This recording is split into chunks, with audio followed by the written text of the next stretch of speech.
Welcome to another episode of the Swords and Sports Podcast. One man's journey to read 52 fantasy books in 52 weeks and create 52 podcasts documenting the experience. And if you're not aware, the journey is complete. This is the 52nd book of the year. This is the 51st author interview. And it's been an incredible experience, so thank you for rocking with me. I'm your host, of course, Mike Mogues, the man embarking and completing this journey. And this week, I had to bring out the big guns. I'm so excited because 103 episodes ago, on the first released episode, there is a secret episode that was so bad that we had to scrap it. I reviewed The Grey Bastards. And now, this week, in a full circle moment, I'm joined by Spiffbo 2 winner, I think it is 2, and super critically acclaimed author Jonathan French. He's here to talk about his book, The Free Bastards, which, if you're keeping track, is book 3 of the Lotlands. That interview is coming up after just some brief announcements. I'm so goddamn excited. Jonathan was awesome, and it was awesome for the show to have him on. If I say awesome again, I'm just going to cut this whole thing and start again. So we'll find out. If this made it in, that means I didn't say the word again. As a quick self-promo, you can find this podcast on all your podcast listening platforms. That includes Spotify. That includes Apple. That includes YouTube. Jonathan was a very visual interviewee, so I'd highly recommend watching this on YouTube if you want to see all his little flim-flams. For all details on upcoming episodes, you can check out Twitter. You can check out Instagram. The handle is @SwordsandSports. That will have all your updates on what's going on with the show, including what's going on next year, because it's going to be just a little bit different. And I'll get to that after the interview, because I don't want everybody to shut it off. The book details. The book is The Free Bastards. As I said, the author is Jonathan French. And yes, he might be French. That was one of the questions. I know everybody was thinking, what is the worst question you could ask one of the biggest guests you've ever had on the show? Well, his last name's French, so why not ask him, are you French? The series is The Lotlands, as I already mentioned. The book was published on September 28th, 2021. So, a fairly recent publication. It is 560 pages on the hardcover edition. So, a long book. But let me tell you, if it was 1,120, I had to do the math to see if I could, multiply a number by 2. And it's not as easy as you think. I'd still read it. The publisher is Del Rey. Del Rey mi fa sol la ti do. That's a good joke. As a spoiler warning, and yes, there are tons of spoilers in this. This podcast contains spoilers for the following books: The Grey Bastards, The True Bastards, The Free Bastards, and The I'm a Bastard. Just kidding. That's not the name of one of the titles of the book, though it's how I often feel about myself. I'm super excited for this one, if you couldn't tell by the giddiness. So without further ado, a man who I had an amazing time with. There it is. I said it for the third time. Jonathan French.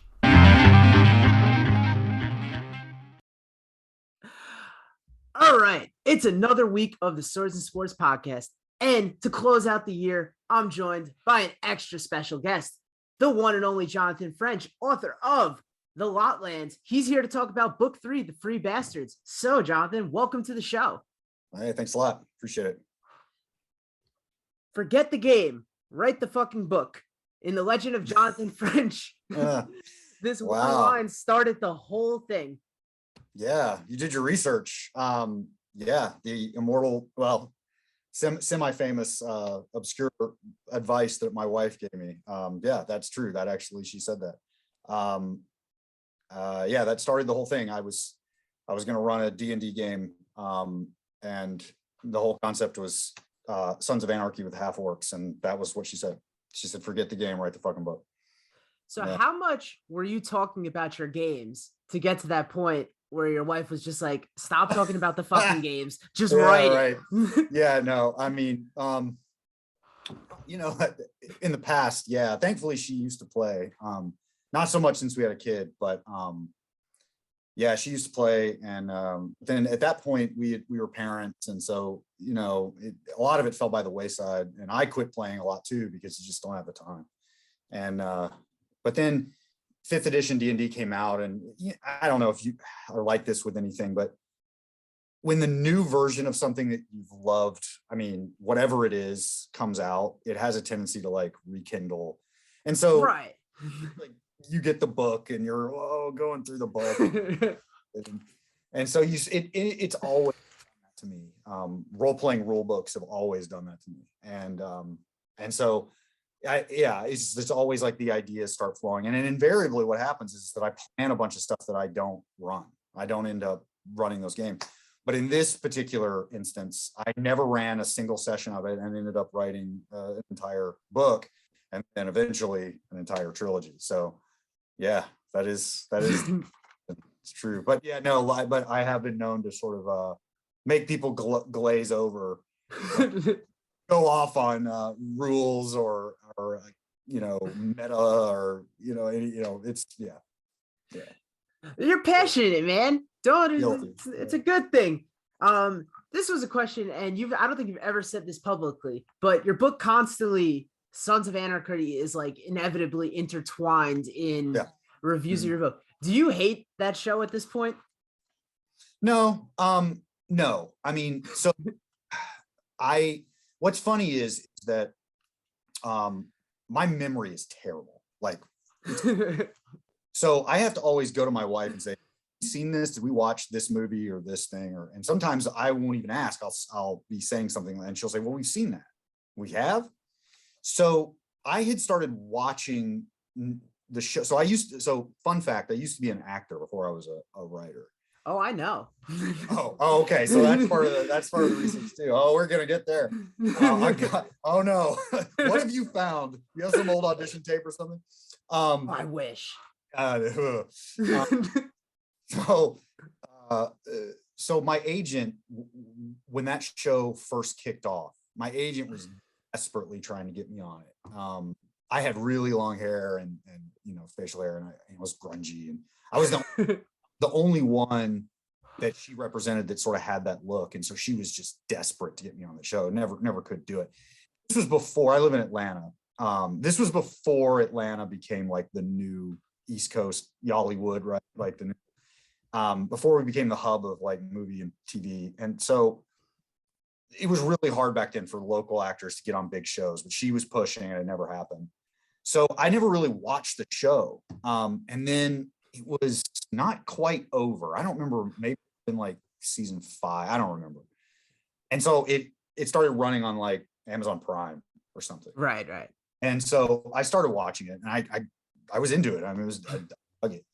But at that point, Amazon Prime's like a brand new app. Whatever I was running it through, like a PlayStation or something, it just kept glitching. Like it would drop the episode and then it would lose my place in the episode. Oh my God, that's infuriating. Fast forward. And so I think I made it like 3 seasons in, or whatever the Ireland season was, whatever the Irish season, when the motorcycle club goes to Ireland. I think I got through that. And then either I got frustrated with the app or they didn't have the further seasons. I don't remember. And I quit watching it. And so,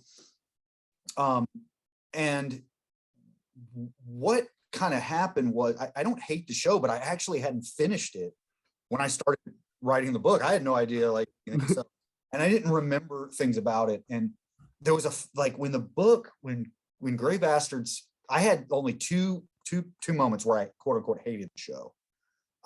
Because I mean, I admit it, like it's totally where the idea came from. I'm not going to hide from that. There's no point. But when it went from a self-pub book to a traditionally published book, we went back and forth and all up and down about the cover. Like I was fighting for the self-pub cover. They wanted something else, couldn't make it work, and And then Orbit in the UK, not my American publisher, right. Orbit was the one that came out with this thing, right? They're the ones that did that. And by that point, I was so over it, the whole fight, that I just said, cool, I like the UK cover, it's okay. But okay, it's the cover. But so then America was like, oh wait, he liked something. I had like hated everything it did. So then they just used it. And then they were like, well, we'll use the British cover. And this is the one. So it's no different, really, right? It's like and so the problem though is that there's a Sons of Anarchy like promotional picture that looks just like that, or rather, this looks just like that. And at that point, I started to get a little bit like, come on, like, eh. And that kind of that sort of bothered me for half a minute. And so at that point, and so no, I've never really hated the show, but there was a point where another podcast early on, like right when the first book got relaunched, I was at Comic-Con launching it. First time I'd ever been to Comic-Con. Never been before as a guest. I mean, definitely never been as an attendee, not as a guest, nothing. And there was like a podcast that launched that same weekend. And I don't remember who it was. So I really don't remember the name of the podcast. It was two guys. And it was like, one of them was like, I really enjoyed it. And the other guy's like, well, I would have enjoyed it if it wasn't a total like theft of intellectual property. And I was like, what? Come on, man. You couldn't have read it and thought that. Like I didn't know. And at one point they compared, he was like matching it up, and they compared Fetch to the main female love interest, Jax's girlfriend. And I was like, man, you're stretching, because in the show, she's like either a nurse or an ER doctor. She's some kind of medical professional. She's never in the gang. She's never the leader of it. Like, she's never an action star. She's never a criminal. So I was like, in Sons of Anarchy, the love interest is not in the life, and Fetch is totally in the life. So I was like, how are you? So it's funny how when people get ideas, they start creating their own narrative, and they can't let them go. And that's true with any art, so it's okay. But those are sort of the only two instances where I got a little bit nervous that they were leaning a little bit too hard in comparison with the cover. Then I started to hate the show a little bit. And then when that podcast came out, I was like, oh, come on. So, yeah, but no, I've since finished the seasons. I enjoy the show. I think Kurt Sutter is the creator of the show, is thanked in the acknowledgments. So no, I do not hate the show. I have not, however, I have not gone on to watch Mayans. I haven't seen a single minute of Mayans. So just because of time, not because of any I hate anything. I think it would have been funny if you held a secret resentment towards this show, but it is like you're invariably, every single descriptor like of the first book was like, this is like Sons of Anarchy. So I thought, I was wondering, like, this got to get annoying eventually. And of course, what's the difference between the main character and Fetch? Like, the main female is they're both women, and it's just lazy. So like, yeah, no, totally. I mean, totally. What else could it be? Totally. Yeah. No, I mean, yeah. So I mean, there were things that I in hindsight were kind of like, maybe I regret. Because you got to remember, I was using it as a marketing tool. I was still a self-published author, and I had two other books out, and this was my third self-published book in a different series. And like, I was trying to find a way to like capture sales. I was trying to find a way to have that quick and dirty pitch. And so, no, I mean, that was the whole point of writing the book, was Sons of Anarchy and Middle Earth. Like that was the whole problem with the comparison, because I ended the comparison. Like, it was the whole idea. Right. But I think, thankfully, I mean, again, thankfully, the cult following that the books have, they get it. Like, they get that it's its own thing. And that's really nice. I think, so no, I mean, the comparison doesn't bother me. It actually doesn't do what I thought it would do. Right. It help like bring people along, and no one cares, neither, because like our memory, like, there's so much content now that the show is seen as old and just not relevant anymore. Like, no one thinks about that show anymore. And so I think that in some ways, maybe I just missed the boat. Like, maybe if I'd have released it when the show was still at its height, then that would have been better. I just think it feels like almost like a dated comparison these days, like, a little bit, definitely. Yeah. But what it does do is make it a little bit different, which it's hard to make things stand out. I know that like, that's the question you invariably, like, you get asked all the time, like, what do you think of Sons of Anarchy? And you always mention Spartacus, because I feels like you rather talk about that show. Right. But how you describe the Gray Bastards is taking all the things we love about Tolkien and gets them laid. Who's laying all the things in Tolkien? No, yeah, like, yeah. I mean, that's a very Tolkien. I love him. I mean, Tolkien's the man. I absolutely, my son and I play Lord of the Rings online together. We watch the films. I've read them aloud, all the books. Like, I'm a massive Tolkien fan. So no disrespect, but it's a chaste ass world. I mean, it's a chaste world.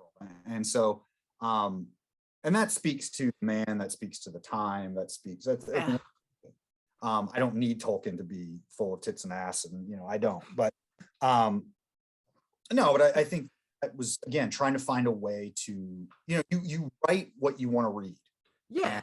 And in entertainment, usually, if you like, we all have different moods, but usually when I want to be entertained, personally, I want a little bit of everything. I want action, I want comedy, I want sex appeal, I want drama. I kind of want something that just does it all.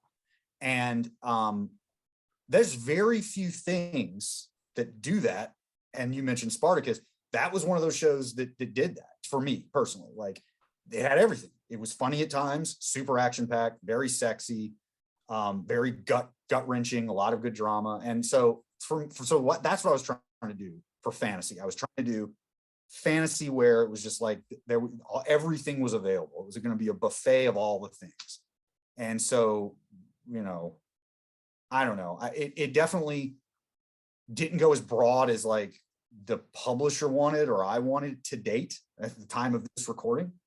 So, there are certainly people who are turned off by, pick your pick, the language, the language is sexism, incredible. Yeah, I mean, so it's not everyone's bag, but for those people who are just kind of looking for no holds barred, like, you're not going to worry, nothing censored, like, it's just all there. Nope.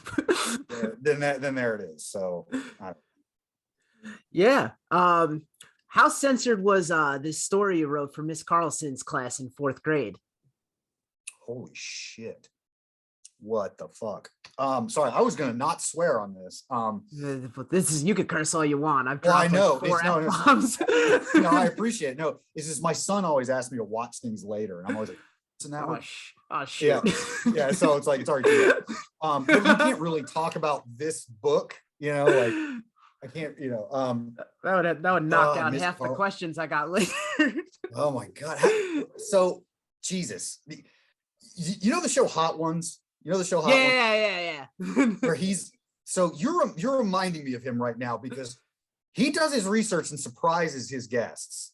And Jesus Christ, like, wow. I don't even remember talking about her. I don't know how you found that. No, it was 4th grade. I was living in England. I was living outside of London. I was a kid, obviously 4th grade. And that was the teacher that introduced me to Tolkien. She was reading a Hobbit aloud and she did it every year. So every Which is amazing, by the way. Like, my teachers never read me any fun shit. We were reading Flowers for Algernon. Oh no, she was amazing. Like, one of my biggest regrets is that I was never able to track her down, and I don't know if she's still alive. I would hope, but I don't know. I didn't have like any good teachers practically past that point. Like, I had terrible school years. She's the only one that, everyone has that one teacher. Like, I got mine pretty early and never had another one. A lot of people talk about, oh, this one teacher in high school. Right. Like, fuck no. Like, I hate peaked early. Yeah. So no. No, she was interesting. She was Swedish, but she had spent time as a youth growing up in California. So I think she was born in Sweden and then had spent some time as a kid in California, and then she was living in the UK. Just a fascinating woman. Had surgery on her feet, so she had these horrible like scars, and she had trouble walking, and she still had pain, and I think she was like mid or mid 50s maybe when that year that she taught me, and she read The Hobbit out loud to every 4th grade class, and I had seen like it on the shelves. Right. I think I had seen the Rankin Bass animated movie at some point, like on cable, it had come on. But it was like, I didn't have like a strong concept of the story, because if I had seen that animated film, I was probably like 3 or 4 and didn't really grok it. But it was like buried in the memory. And I remember Gollum. So when she got to that part, but I was drawing like every single scene. I was just drawing, and every time she would come over and she would say, "Can I put this up?" And I would be like, "Yeah." And so then when she got done, it was very clear that I was just into it. And so she said, well, you should move on to the Lord of the Rings. And she goes, it's hard, it's tough, but you should try it. And I tried it and couldn't do it. I couldn't. Yeah, I mean, it's hard. It's hard. It's hard for a fourth grader. Oh yeah. I mean, so I didn't quite get there, but I had attempted it, and I was playing D&D at that point, so I was already like in the life. She kept those drawings. She asked me, "Can I keep these?" And I said, "Yeah." And so she kept those. But the story that I wrote, the story that I wrote was actually inspired more by Dragonlance than it was Tolkien, because my brother was reading the Dragonlance books, and he is older, 2 years. And it's one of those things where when you're in the 4th grade and your older brother, who you think is just so cool, it's the coolest thing in the world. Yeah, whatever it is. Yeah, and so I wasn't reading. He was just telling me the story. Like, he'd read a chapter and he would just kind of like give me a summation. Like, cool. Well, this is what yeah. And so I was like, he was sort of like narratively like creating this for me. And so, yeah, no, it didn't have to be censored. It was funny though, is that I think my classmates wished I'd have censored it, because they didn't care. They're like, oh God, why is he because she gets all excited and she's like, read it to the class if you want to. And like, she was very supportive. So here I am sitting on this stool, like in front of my fellow 4th graders, and like reading my work aloud, which only is like, a 9-10-year-old. Do the thought of even doing that now as a professional writer is like, oh, I don't want to do it. Yeah. Get it. Like, But when you're a 4th grader, you just don't care. You just don't have that. You're just like, oh, aren't I brilliant? And so I'm just up there. And of course, especially the girls. And I know like nowadays, everyone's like, oh, girls are into fantasy too. I'm like, look, I am 41 years old. I remember when they weren't. So come at me with this whole thing of like, you shouldn't gender things. I'm like, yes, I get it. It's awesome that millennials and back are changing things.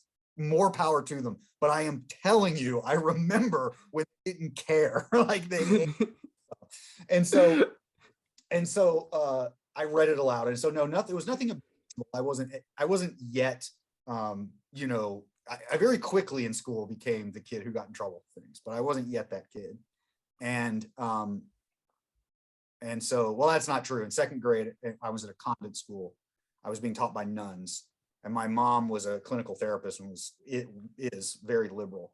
And so I knew what sex was really early on. And so I actually got in trouble in 2nd grade in convent school for telling a classmate what sex was, because they yeah. What? Mother Superior called me So anyway, I did not get in trouble for the Miss Carlsen story. I did off for salacious behavior. So it was early. Yeah. Man, that we got so many good details to unravel there. I like this. You see, even you didn't find that tidbit. I can't wait for what's coming next. This is a blast. If I could found out that you got in trouble in 2nd grade for teaching someone about the birds and bees, I would have made that question number 1. True story. True story. And the part that's even better. So I'm going to tell your viewers, if you're easy, you need to like zip past this part. It taught me a lesson, because I didn't get in trouble. Here's how it played out. So we're in a Catholic school, literally nuns. I mean, like a movie. It's amazing it was co-ed. Like it's amazing it was co-ed. We're all in uniforms. This is in Nashville, Tennessee, so we're still in the South. And what happened was we were watching E.T. For some reason, they built in a TV, VHS, E.T. It feels like anti-Catholicism, acknowledging that this I don't know why. I do not know why. It's almost like people are like, you're making this up. You're a writer. Like, no, I don't this shit up. So at one point, Elliot says to his brother, it was nothing like that penis breath. He calls his brother penis breath in the movie. How about that? I laughed. That was hilarious. And the girl sitting next to me is like, why are you laughing? I was like, you called him penis breath. That's funny. And she's like, what? What does that mean? So I was like, penis. And it literally it completely went from there. Like, well, didn't get in trouble. No one hurt us. Nothing. Hand to God. She got caught over lifting her skirt up to another boy. Oh my God. Here's the lesson. Here is the lesson that I learned early. You can be the most enlightening guy and like wealth of knowledge, but she's not into you. It's always going to go to some, like, and so in second grade, I realized I was like, oh. So what happened was she got in trouble, got sent to Mother Superior. Then in the interrogation, why were you lifting your skirt? Da, da, da, da, da. Well, John, so then I got pulled in. Luckily, knew who my mom was and I knew what she did, so it kind of wasn't surprising. I didn't really get in that much trouble. I just kind of got like a lecture, and then they really came more onto my mom. They were more like, you know, Mrs. French, you really need to like be careful. What are you? This has gone so far awry that I'm so pleased. I'm so pleased by this. I just wanted to point out, for someone who started this off with, I've got really bad memory, you've got extreme details about a lot of your childhood stories. It's funny because when you spark it comes online. But if like it's sometimes access it myself just for no reason, forget it. I'm super impressed. Couple things there. You said your teacher had foot problems. You rolled your ankle a month ago. How's that going? Oh God. Yeah, it did. Do you have like a camera in my house? What the fuck?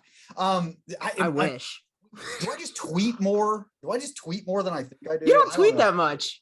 I know, and I'm not on anything else. So it's like, okay. It's good. It's fine. Thank you. I'm glad to hear it.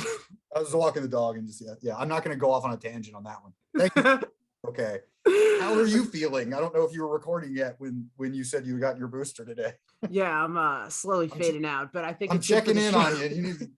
You need to take me. I think it's good for the show if I pass out. So I'm willing to do it. You claimed that one of the inspiration for Oates was Kimbo Slice. Personally love him. How awesome were those old YouTube videos, street fights? Oh, God. They were the best. The dude, I mean, I'm not even into like a lot of professional fighting and that, but just the very first time I ever saw him, I think it was literally like a commercial. It was just like some promo for something, and just seeing just the way he was and the physicality and the way he looked and just God rest him. I mean, what a mensch. I mean, and that's absolutely it. Like that's the other reason why, to kind of bring it for full circle. That's the other reason why I get so frustrated when people are like, oh, it's such a ripoff of Sons of Anarchy. And like things, again, like this is where the memory comes in. I didn't remember that the sidekick, the best friend character, was Opie. I didn't remember that. And people are like, oh, it's Oates and Opie. And I'm like, no. That's not what it is. This guy wasn't even based on that character. It was based on Kimbo Slice. And the other thing was his name originally in the first draft was Wagon. That's cool. Was Wagon because he was just like, I wanted this big guy who could like pull a bunch of stuff and was like the biggest and the strongest. And then I was writing the scene between Jackal and Warbler in book 1, and they're at the fire, and I think they've just come out of the old half-orc lab where the plague was created. And or at some point between them, and they get to the scene. I'm a discovery writer, so I just kind of go. I just like let it go. Right, just going on. And I got to the scene where we're joking about how when Oates was a kid in the orphanage, he wouldn't wait for the porridge to be cooked. He would just eat the oats raw. And I got to that scene, and I went, "Fuck! His name isn't Wagon. His name is Oates." And I had to do a find replace all. Wagon just came. Microsoft Word just erased Wagon out of the fucking book. And he became Oates. So that's why I get annoyed when people are like, oh, he just like ripped all of this and moved it. And it's like, nah, that's not the way the process was. No, Oates was Kimbo Slice and more Jane Cobb from Firefly. That might be a deep dive for people. But it was Kimbo Slice and Jane Cobb from Firefly. It wasn't the character from Sons of Anarchy at all. But yeah, I mean, what do you call the fucking muscles up here? I think they're traps. I think Kimbo Slice could have won a fight. I think Kimbo Slice could have won a fight just by like beating people with them. I think they talk about the headbutt. I think like he could have just punched with those and won. I mean, what an animal in the best possible way. Yeah. Yeah, he was really cool. I just remember that one like street fight where like knocked the guy's eye out of his socket. I was like, this is crazy. Should not be on the internet. Shout out to YouTube. For giving us nightmares. Yeah. I mean, that's old YouTube right there. Yeah, you probably can't even find that content now. I wonder because it's changed. I can't only because it's him, maybe. But Yeah, true that. Yeah. but like now that shit would get banned right away. How good are you with throwing axes? I'm pretty good. I haven't done it in a long time. And I was surprised I was good at it, actually. It was a weird experience. I'd done it a little bit in scouts, but not, just as a kid. So when scouts was fun, everybody. What's that? This when scouts was fun when they let you throw bladed weapons at things. It was it was definitely things have changed, but although actually like my son is in it now and I've been pretty surprised. Anyway, no, but it became this thing in modern times, like pre-COVID, and people like opening axe throwing things. So for a date night we went, and what was really funny was we went with my cousin, who is almost to the day 10 years younger than me. And I remember his first steps, like he was in the time he was active in the army. He had 20-inch biceps. Okay. Those are huge. That's huge. Truck. He's 6'4". You hug him and it's like hugging rocks. I mean, he is just, and combat training, he's paratrooper. I mean, this guy is more of a dangerous man than I'll ever be. And I was wrecking him. He could not do it. Like, we start throwing axes. My wife's there and my cousin and me, and we're throwing axes. And I'm getting to the point, it just was this weird moment where suddenly I was good at something. I've never been an athlete. Never. I don't have good hand-eye coordination. Don't claim to. I'm very clumsy. I can't go to a fair and I can't win a girl something at a carnival. Not that guy, but for some reason, I don't know if it was just the nerd in me is like, oh, I've always wanted to be a Viking, or I've always wanted to be like, somehow it was like channeled it. Yeah, there is no spoon. I just kind of quit thinking. It was just like, I wasn't worried about it. And it got to the point where the instructor came over and he was like, you want to learn how to do like a trick throw? And so I had mastered like 1, 2, 3, 4. And then at one point he was like, okay, hold it to where the haft is here. And then you've got like the blade this way and put it this way and like whip it. And it was like doing this. That's cool. And then I had this upside down hold where you hold like the axe head's hanging like a pendulum, and the axe head's actually, the blade is behind you and you flick it up and it ends up like, he was teaching me all this stuff. And the way the lanes were, the little like bachelorette party that was next to her, this one woman looked over and she goes, most improved, and pointed at me because she was there when I threw the first one and like, twang, and just failed. But by the end of the night, I was doing great. What sucks is that I got kind of overconfident. And then the next time I went back, I did okay. And then the third time I went back, I was garbage. So I had this like moment of brilliance, and I don't know, it might be gone forever. The good thing is that there's videos of it. So I could prove that I did all of those things I just told you. But yeah, I tried to build a target for my backyard. And again, like I couldn't find like a level place to put it because we live in like this bowl. And so I ended up having to target and like nowhere to put it. So I don't know. I got into it for a while. I'd like to do it again, but I haven't done it in a minute. Yeah, it sounds like the best part about that was the time you were great, your cousin was there to witness it. So the story, the tale grew.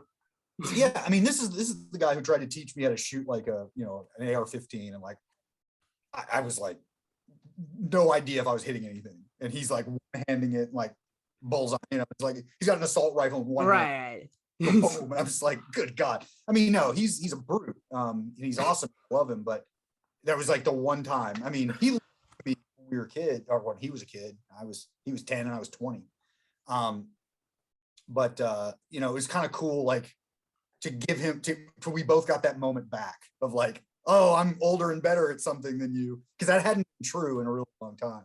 So that was a cool night. We had fun. Have you ever done it?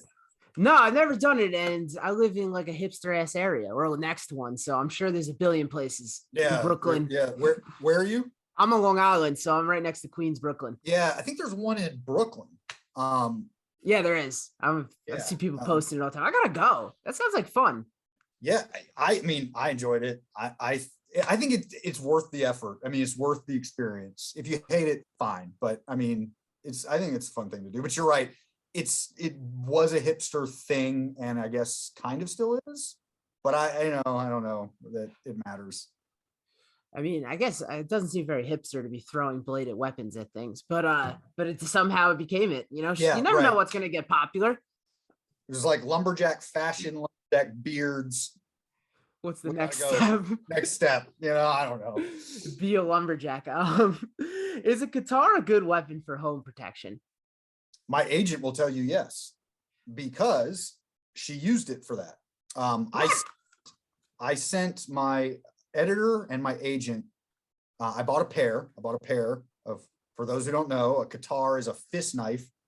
You literally hold a cross piece, and then there's a blade and these two bars that protect your forearm.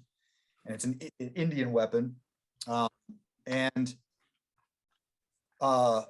it's in the second book very heavily. In the third book a little bit, but in the second book mostly. And so I bought a pair, and I engraved them on the blades for my editor and agent, and then split the pair up. And I gave one to my agent, one to my editor. And she called me. She lives outside of Manhattan in a area of New York, north of the city. And she called me one day and said that she was working at home and heard a noise and just had one of those moments. And she's not a paranoid person, but we've all had that moment where it's like, Right, something's up. Yeah. And she said the only thing she knew to reach for was that, because she had it in her, like, I don't know, somewhere in her office. So she grabbed her katar and went searching through the house. And she said that she felt like it was good because it would be hard to take away from her, right? It's true. And because you can kind of keep it close and it doesn't require a lot of effort, right? You can kind of like keep it locked, like chambered. And then if somebody like comes around the corner, it's just right. That's like a natural motion. Yeah, too. it's a total natural thing. Push away. So, yeah, it turns a punch into a spear. Right. And so she said that it was great. So I mean, I've always said that I thought a chainsaw was the best home defense weapon, but I think that's a pretty good one too. I think a katar works pretty well. If you don't have time to rev up a chainsaw, I think a guitar is okay too. Chainsaw is a dead giveaway if you're trying to be sneaky, but if you get that thing going, they're running. That's my thing. Is they've always said, like, a dog barking loudly, a pump shotgun chambering. These things can like freak people out and scare them away. Well, my thing is, chainsaw, that sound is horrifying. Yeah. You no strength once it's on. You literally just dare someone to come at you, right? You just hold it there and like let them. You don't need to be a good fighter. You don't need. And the thing is, it totally works. You don't need a lot of room to swing. If you're in a tiny apartment, I say go get like a little battery operated Ryobi chainsaw for anyone who's scared and then you don't even need to worry about the ripcord. Just have keep that sucker charged. And if you think someone's in your house, I guarantee I'm sorry, even if I had a gun, if someone came at me with a chainsaw, I'd be out. I still think my instinct would be to run. I mean, I don't. Jonathan French's home defense advice. I love it. Yeah, no one, I am not liable for anything that you do. Crazy enough, that's not the craziest advice people have given on the show. Oh no. Yeah, I saw your guest list. I watched Stephen Arian's episode. That was fun. That guy made a sword in one day. Dude, that dude is awesome. He's a cool dude, right? He really is. I didn't realize he was this tall. That was something that I learned from your interview with him. He's a fucking giant. Him and David Ragg, both enormous people. Right, but do you know who's bigger is Jay Kristoff? I heard that, yeah. He's 6'7". That's enormous. Like, it's got to be hard to write. Like, I mean, it's got to be hard to do anything. Can you imagine flying coach?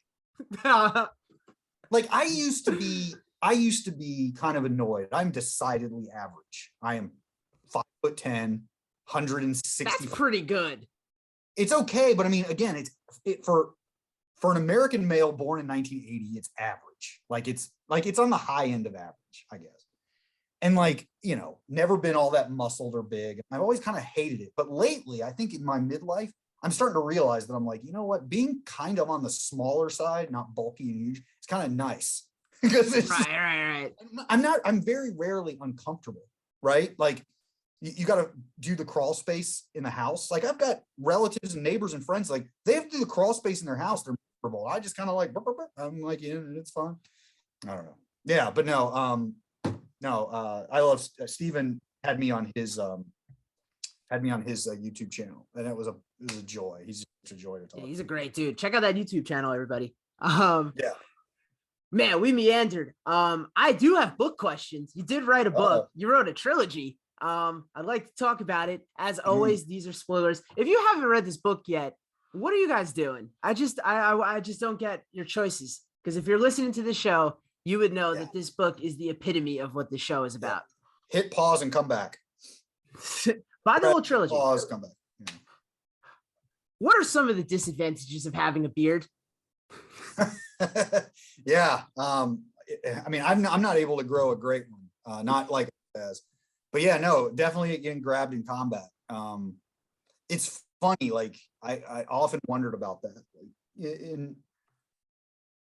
In ancient times or in cultures that were warlike that might have had facial hair, popular depictions of Vikings, it made me wonder. It's like, were people that dirty? And I feel like if your life is on the line, you're that dirty. I mean, you just, if it's something, yeah. So, and then vomiting problem. And then what else did I say? Oh, a girl with ticklish inner thighs. if your woman or man is ticklish, that can be an issue too. Yeah. So definitely that was what I was looking for. Yeah. Yeah. And I had a giant beard on Friday. I read that and I shaved it right off. There you go.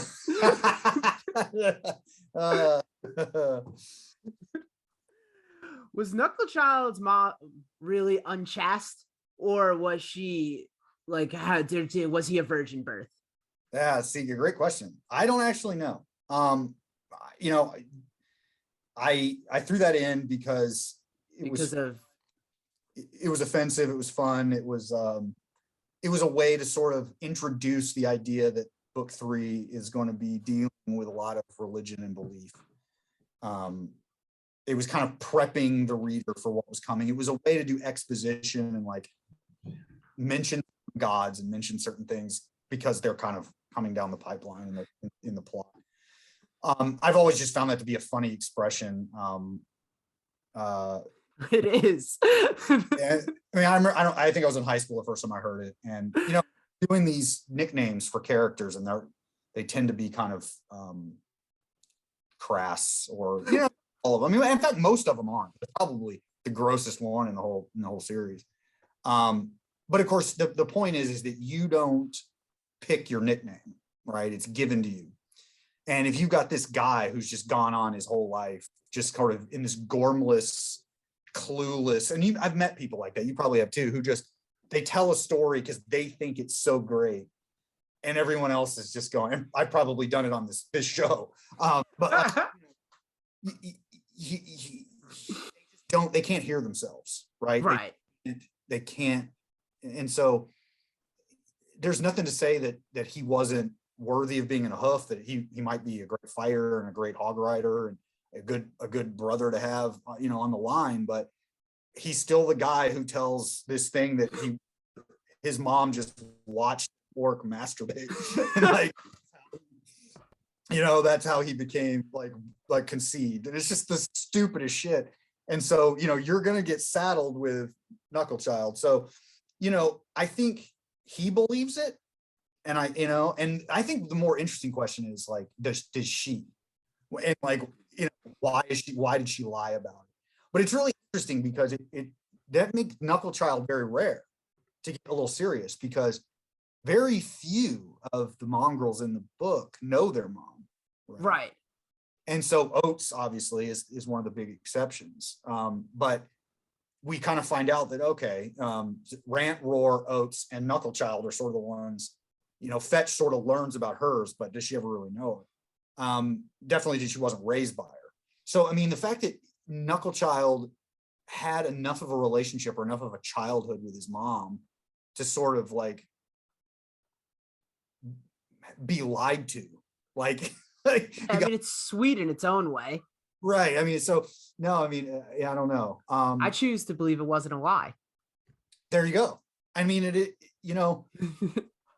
IFM, right? If you're writing a fantasy book and you can't explain it, IFM. It's fucking magic. So, I mean, that's the beauty of fantasy books.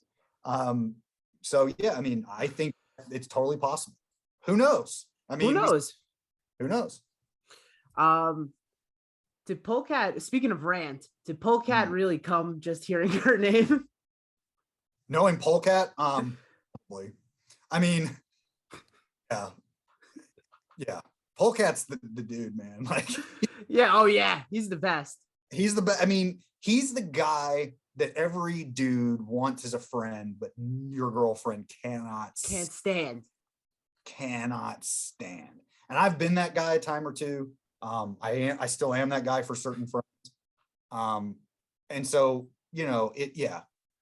And Polecat is not meant for certain societies, but but you love having him around if you're not company, because he's just fun. I think, I mean, knowing him, he has no reason to lie. He probably loves the fact that he can make you uncomfortable. Oh my God, he is so goddamn funny. This is the worst question I have. It's probably the dumbest question. This guy, the starving man, why was he so hungry? Yeah, no, that's and of course I think somebody, I don't read readers' reviews. I very rarely read professional reviews. But somebody like called out book 3 because the starving man dies off screen. He dies off page. Like, you don't see it, you hear about it. Yeah, he gets killed by a ginger cyclops. That's right. That's right. So, and of course, that some of that is editing. Some of that is, it's a one POV book, so Oates can't be everywhere. Some of that was the fact that I thought I was going to write 4, then I only got to write 3, and so I had to like start condensing and trying to get stuff in that I wanted to get in. But the starving man thing was all about trying to find ways. I always wanted to do more sword and sorcery sensibilities than high fantasy. This is more of a serious answer than you wanted, but this is the truth. So, in high fantasy, a lot of people really like to know the rules. Some people really get off on magic systems. Shout out to Brandon Sanderson. People fucking love that shit. Bingo. And if you like what you like, cool. I'm not. Of course. My thing is that I write what I want to read, and that doesn't really do it for me. I don't really care about, and maybe I'm just not smart enough. I don't read a lot of hard I don't read a lot of hard sci-fi for the same reason. Like, my science background is just like, so for me, it was all about the sword and sorcery sensibilities and the fact that I like the old Conan stories where magic is always kind of unknowable and weird and a little bit just gross and kind of visceral. And so I was always trying to find ways to hint at powers, or sources of power, but not explain a magic system, right? So if you look at, here's a deep dive. If you look at Crafty and you go back through on a reread, you'll notice that he never actually casts a spell. Like, it could be argued that he's more of an alchemist, because every time he does something, there's some element. He's either smoking a pipe or he's like, he doesn't ever really cast anything that we That's can. A good point. He's like Harry Potter in the first movie. He never casts a spell. He doesn't really, like, you could be argued. It's like, and so And so it was always like my idea. It's like, well, is he a spellcaster? Does he like have sorcery, or is he an alchemist? But I didn't want to answer. I didn't want to answer for myself. I didn't want to answer for the reader. And so what happened was I got to this point and I was like, I wanted Hispartha to have these wizards, but I kind of wanted all of them to be a little different. I didn't want it to be like they're from this college or this school or this. And so, you know, in the first book, we have Abzul, who is clearly this thing called a communer, and he's communing with vermin. He's like this Pied Piper type freak. So I was like, okay, that's cool. But then you start kind of reaching. It's like Sludge Man has this weird toxic tar. And, you know, okay. So then you're trying to figure out things. And so you know, Fetch, there's all these wizards in book 3, but you don't actually see any of them. They're all in story. So Fetch talks about the woman she fights with the shovel, who like has corpse traps and like a plague of locusts and all this stuff, and then she dies off camera too, off screen, off page. And so I think I just reached this point where it was like, you know, the way to make this really unknowable is just to always have it kind of be secondhand. And so at one point in the draft, the starving man was going to be the one that had Fetch captured underneath the Kalbarka. And the idea was that he was going to be like obscenely fat. Like he was but he was going to be this just huge, like Blob from X-Men. And he like holding Fetch and enveloping her. Instead of the giants that had her, it was going to be this just dude. And it's just like massive, tall and wide in this wall. And then when I realized I wasn't going to get a 4th book, I knew I was like, oh God, I need to like change some stuff and do the thing. So I think that it's more about power. I think he's starving. It's almost like he needs a constant source of something in order to keep going. And so Fetch would have been a great battery for that. But as you say, I just have, you know, Thune hit him with a cannon, which is awesome. Yeah. That was like 10 minutes to be like, and then I just had the Ginger Cyclops whack him with a fucking cannon.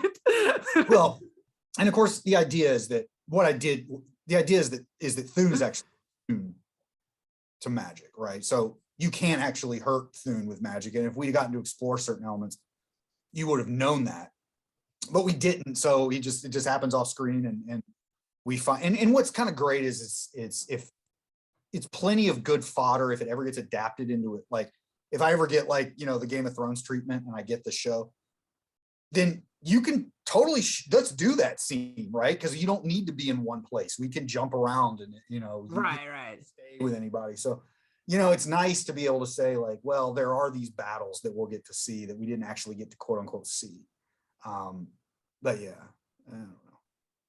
There it is. Take it up with Crown, guys, if you want it more. Yeah.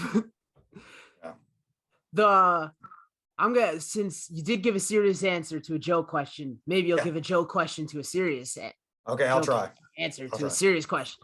One of the goals of this podcast, besides, you know, obnoxiousness, is to show that fantasy's kind of evolved from, and not to say that's not good, but like the Conan style, like misogynistic man slays all the evil doers, you know, sleeps with all the women, like read by neckbeards in their mom's basement, and fantasy can hit, you know, either the general audience or a specific audience that wouldn't be expected to be interested. What about your books kind of either brings it to the general audience or like a specific audience that you wouldn't expect to be into fantasy? Ripped naked dudes. Oh, dude, I know. The best. I mean, look, it is a joke answer to a serious question, but it is well done. There are, like, you can get mad, people can get upset. There's more naked men in my books than there are naked women, and that is a truth. That is true. There's more dick in my books than there is anything else, and you know, it's one of these things where, look at the Marvel movies. They're PG-13. You're always going to see some super hot male actor with his shirt off showing a 9-pack. And, you know, every time, every Marvel movie. And what's happening? Everyone is flocking to them. Look, judge what you want, but the Marvel movies have no sex appeal for me. And I'm fine that they do, but I don't go to a Marvel movie and people like, oh, Scarlett Johansson's in them. I'm like, Scarlett Johansson is wearing a suit from ear to ear. Like, yeah, completely covered. like, and they're like, oh, but she has cleavage. I'm like, I can see that on the street. What you're seeing Chris Hemsworth and Chris Evans, and my wife like audibly could not help it when the very first Thor movie, when he comes out of the bathroom in the very first Thor movie, in the theater, she went, huh, like she was place. It was like, oh, and I was like, yeah, that made me grunt too. I mean, like, you gotta admit when it's in front of you. Right. So my thing is this, like, people have judged my writing as regressive and but they're not sticking with it because there is an evolution. There is an evolution. And my thing is that, look, the bastards voted in a female leader before the United States of America. There you go. Take that, haters. Go fuck yourselves. Like, sorry, but there are a lot of people that got offended by language and people, oh, it starts in a brothel and the female character comes in and she's butt naked standing on a roof. I'm like, yeah, I did a James Bond beginning and I did that on purpose because I knew where I was going. Pretty sure Tyrion gets introduced in a brothel as well. So, like, again, if you were watching the show, you would see Jackal's dong before you'd see Fetch's tits. And it'd be incredible. It'd be glorious. It would be, I mean, worthy of song. But the point is this, I knew where I was going. And if you want to capture an audience, if you want to get those guys, the neckbeards in the basement, you can't hit them with woke literature. It's not going to work. You can't just throw a frog into boiling water or it's going to fight you.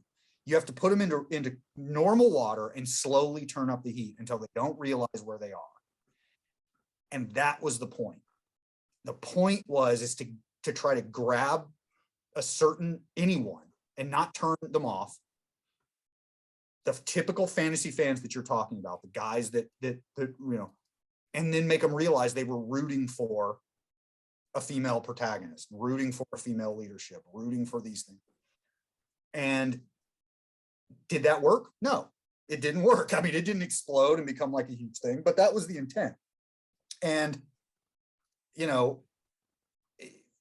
I will say it has been amazing that most of my fan mail is female. And, look, I'm not saying it's for everyone, male or female or whatever. I'm not. No book is for everyone, least of all. But it's been nice to get this sort of surprised emails. People like, I had no intention of liking this book, but I ended up loving it. And you gave me something to root for. And it's an imperfect world, but we live in an imperfect world.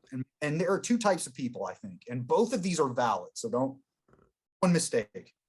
There are people who want to escape and not face anything negative. Totally fine.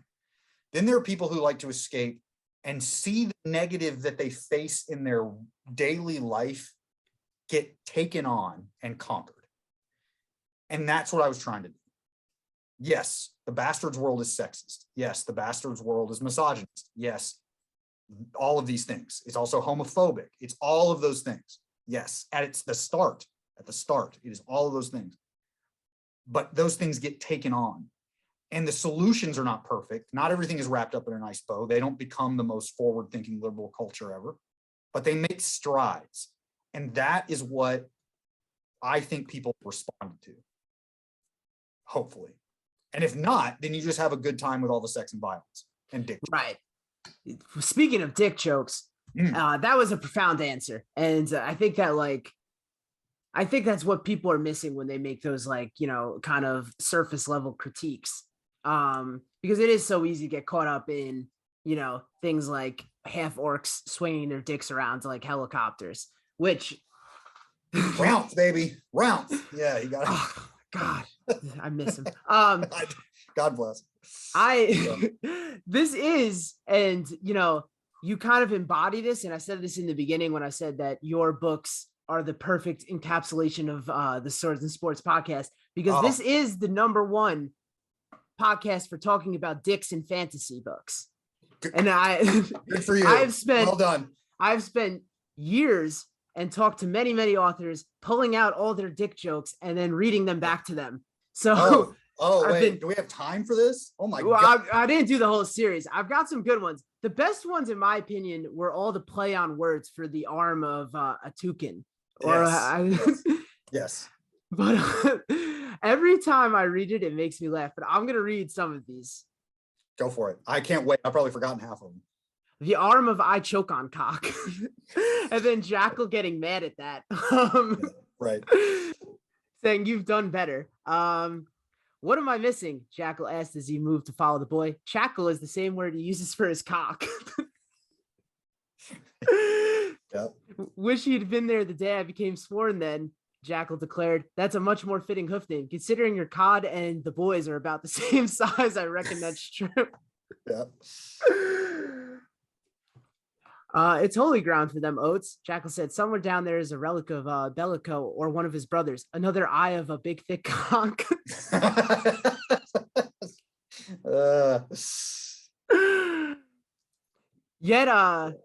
Yet there, this one is the most subtle one, and I thought that made it the best because shout out to Seinfeld. Yet they're all ambitious into Sparta, each hungry for more power. So much knowledge does not shrink the list of culprits. That only happens when I'm cold. Yeah, culprits. Yeah. You are the master of the dick joke, and I think like the crown has to go on your head. You're the greatest dick joke fantasy author of all time. I will take it. I if I get nothing else but winning Spiffbo and that's all I need. I don't need any other awards. Yeah, shout out to Mark Lawrence. This is the award you wanted to win. Yeah, that's right. Yeah. I can't see a better way to end it, but what was a good one that didn't make the book? Do you have one? Oh man. I don't remember if this one made it or not. But you'll have to tell me. I think it's either in book 3 or it's there's one where maybe it's in book 2. Maybe it did make it. You'll have to tell me. There's when Jackal gets his arm ripped off or cut off by Fetch and it goes back on. There's one part where Oates is like staring at him and Jackal, like he's like staring at him quiet for a really long time. And Jackal's like, why are you looking at me like that? And like, so when you lose a part, does it come back smaller and different color? Like and Jackal's like talking about, he's like, well, I'm just wondering if we, like the inference is if it gets cut off, is it going to come back smaller and different color? Or if I actually made that one in there or not. I don't think that made it. I'll have to fact check that. I don't know. I gotta consult my notes from like a year ago. I don't know if that one made it or not. There was an entire sex scene cut out of book 2 between Fetch and Jackal, which I think this is the first time I've ever mentioned it. I think if certain audience members knew of its existence, I could practically start a Patreon just on selling that. Because they don't actually do anything in ever after book 1. And I think a lot of people wish they did. And they did originally. They had a sex scene in a hammock on a boat in book 2 that got cut. So there was a lot more Jackal penis through Fetch's perspective too, which was even interesting. Stop getting me excited over here. I know, right? It's like I told you I could start a Patreon with it. But yeah, I'm trying to think of any more dick jokes that got cut. What's funny is that there's not much that ever gets cut. They wanted me to, in book 1, they wanted me to, I think if you look at the self-published version of book 1, there's like 63 more instances of the word fuck in the self-published version than there is in the version. They've only ever kind of drilled down on one thing. Like they fought me really hard on the pit of homage, the pit where the guys are trying to bugger. Right. Yeah, I can imagine that one got they some fought me pushback. hard. I almost lost that match. But I stuck to my guns and I said, no, that's got to stay. And then, but no, for the most part, stuff doesn't really, not a lot gets cut. I'm trying to think that if there's anything they've ever been like, oh, hell no. I know at one point somebody calls Fetch honey clit and they were like, we can't. And I was like, yeah, we can. they're like, no, we really can't. And I was like, no, we. And so, so no, I usually stick it out, but yeah, I don't know. I honestly, I had a bunch more questions, but I can't think of a more fitting way to end it. So there you go. Well, there's a missing sex scene. I want it. Yeah. Well, this was later. fun. If you want to do a part 2 at some point, I can hit them all. Well, Jonathan, Mr. French, I wanted to ask, that was also one of my other dumb questions. Are you French? Ish. I think the name comes from the Norman conquest is what we've sort of figured out. But again, all that stuff about genealogy is so like weird, but no, for the most part, we're English, Irish, Scottish, but we have a feeling it's because when William the Conqueror came over, the Normans, and then at some point it was like, who's the Lord on the hill who's now ruling the Saxons? Oh, he's French. And so we think it's Norman. So we're sort of like French Viking. There you go. Honestly, you look it. Where can people find you? Twitter. I mean, I'm on a vacation right now. I'm not tweeting at all. I promised myself not till after the new year. I'm like Josiah Bancroft, man. I cannot stick with social media. I don't know. It's like everything I can do. I still have a website. Why? I don't know. You got videos from like 2015 and then it just dies right off. I know. No, it's like, I'm terrible. It's probably why my books don't sell that well, because I just don't know how to keep up with that stuff. I can't do it. So I killed Instagram. I killed Facebook long before that. I killed Instagram like 7 months ago. I'm like hanging on by a thread on Twitter. I don't know, man. Like, it's just tough. But for now, JonathanFrenchBooks.com. But it's there. It exists. I updated. Well, thank you so much for taking the time out to do this. This was everything I hoped and more. That was fun. I appreciate it. Until next time. Yep. As I mentioned before the interview, it really was like a full circle moment getting the chance to talk to him. When I set out to do book reviews and stuff, I was never really entirely sure I was going to be able to interview authors and get them on. And then, lo and behold, I'm getting huge names on. I'm getting, rising stars names on. I'm getting people who are out there grinding every day's names on. And it was awesome. This year was incredible for the show. I set out to read another 52 books. If everybody doesn't know, before the show kind of got a little more popular this year, I also did the same thing last year. So it's been 104 books in 104 weeks. That doesn't sound as catchy, though, in the tagline. But in these 2 years, the show's grown, I'm not going to say tremendously, but it's certainly grown. And I'm so thankful for where we've gotten to at this point. When I look at the list of authors that I've interviewed, I send out emails, feeler out emails, and I include some names, I include some links. I can't even believe that I've gotten to talk to some of these people. It's incredible. It really has been a blessing. I'm so beyond thankful, and maybe everybody does this at the end of the year shows. I'm so beyond thankful for everybody who supported it. That includes the fantasy fans. That includes fans of the author, which I guess would be fantasy fans by proxy. And the authors for making this happen. It's not easy to schedule 50 plus interviews in a year, but that has to come from the willingness of the writers themselves. Of course, I would do 7 of these a week if I could, but, I'd have to find 7 people who want to do it in a week.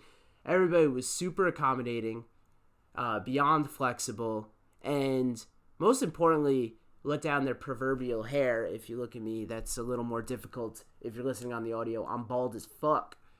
And just had some fun trying to do a different kind of interview. I hope that I was able to capture that this year. I really, and I'm not sure if I did all the time, but I really did my best to try to do something that was a little bit different. And if I failed at that miserably, well, you know what? I fucking shot my shot. Thank you, everybody.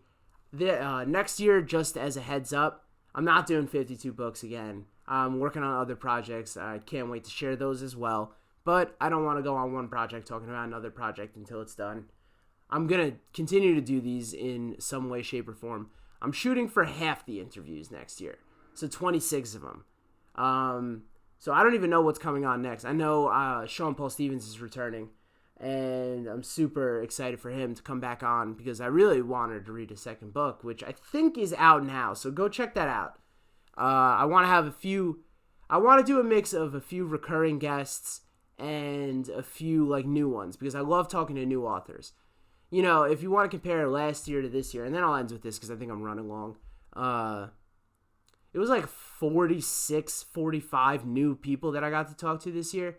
They were absolutely incredible. I'd love to read out a list of all the books, but no, I'm not going to do that. So keep on reading or something. Peace!